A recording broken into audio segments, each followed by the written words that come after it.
এবারের ঈদে মুক্তি পেয়েছে চিত্রনায়িকা শবনম বুবলির সিনেমা রিভেঞ্জ। ছবিটি নিয়ে দর্শকদের মধ্যে আছে মিশ্র প্রতিক্রিয়া। এর মধ্যে হল কাঁপিয়ে চলছে নায়ক শাকিব খানের সিনেমা তুফান। এমন উৎসব আমেজের মধ্যে বুবলি কোনো অনুষ্ঠানে গেলেই আসে ছেলে শাহজাদ খান বীরের প্রসঙ্গ। ঈদ উপলক্ষে বাবার কাছ থেকে কি উপহার পেল বীর ও বুবলি, সেটাই জানতে চাওয়া হয়েছিল এক ভিডিও সাক্ষাৎকারে।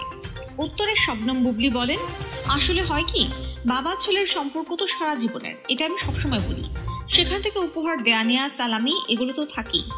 আর আমি যখন ওদের সেই সুন্দর মুহূর্ত দেখি, ওটাই আমার জন্য বড় একটি পাওয়া, অনেক আনন্দের।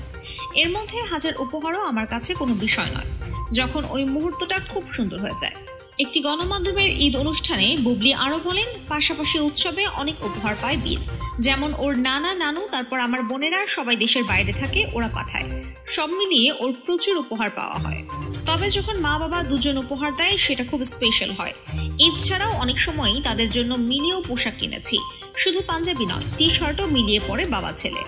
এসবের অনেক স্মৃতি তুলে রাখা আছে বীরের জন্য। বড় হলে এই স্মৃতিগুলো দেখবে বীর।